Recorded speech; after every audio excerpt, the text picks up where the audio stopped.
So when I make a mistake in one of my videos, or simply fall short in terms of the advice that I give to you, I should be the first one to correct it and lead you back onto the right path. So a few months ago, I made a video about how carbohydrates will essentially scrub your testosterone and like some other bad side effects. I'll cover all of that in this video as well.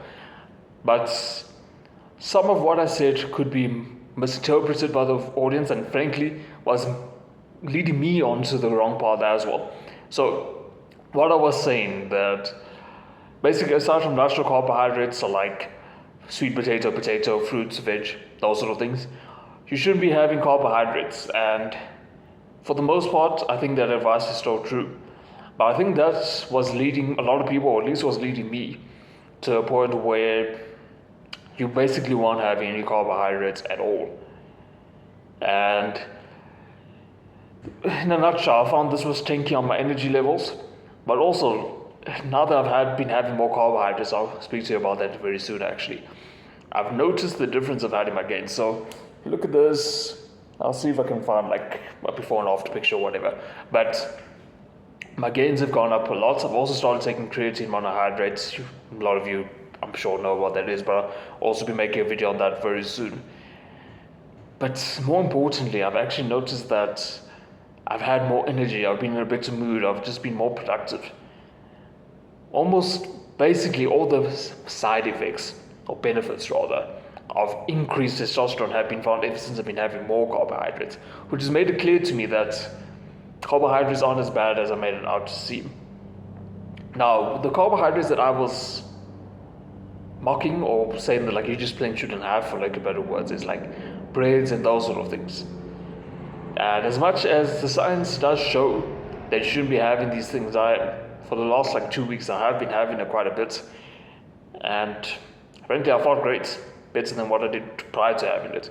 How it actually came about, side note, but I've been having like a lot of buffet food. I've been going to with my girl to like these Indian buffets, like, you know, they have all like the curries in the corner and then they have all these naan breads, and I'm a sucker for naan breads.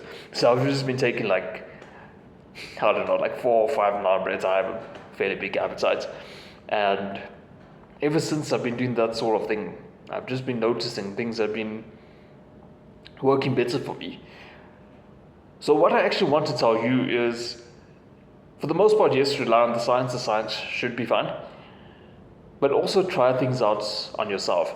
You see, the reality is, as much as science gives us a good guidance on things, it is showing us what works for the majority of people. It doesn't show us what shows, like, or rather what works for every single person.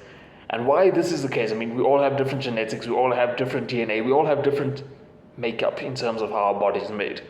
So what happens or works for the majority of people won't necessarily work for you as an individual, and vice versa. So I encourage you to test things out on yourself, and I know it's a bit of a weird one in the sense that whenever I want to like go through phases where I test things on myself, at least for me it's a matter of I'm like, oh no, what I'm doing is wrong, because like the science shows that, I mean, you shouldn't be doing this. But that won't always be the case. Oftentimes it would be, but there would be times when you kind of like contradict science, if that makes sense. And that is just because, I mean, a study wasn't done on you specifically. So you're now essentially conducting that study on yourself. I'm sure I'm making sense to you here. And that's what I found out with carbohydrates. Now, does that mean I'm having a lot? Not really, in the sense that I'm still not having a lot of like breads, rice and all that, but I am slowly adding it in. I found when I was like eating a lot of it, I like developed love handles and all of that. So like I'm a fairly lean guy. I'm not really sure if you can see.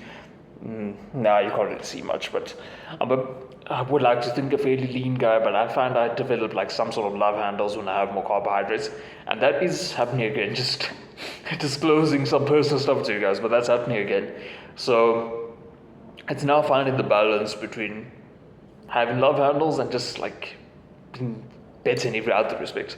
And I think in that scenario, having the love handles is not that big a deal. Sure, it's not the most attractive thing, but if it's helping me in other aspects of life, so be it.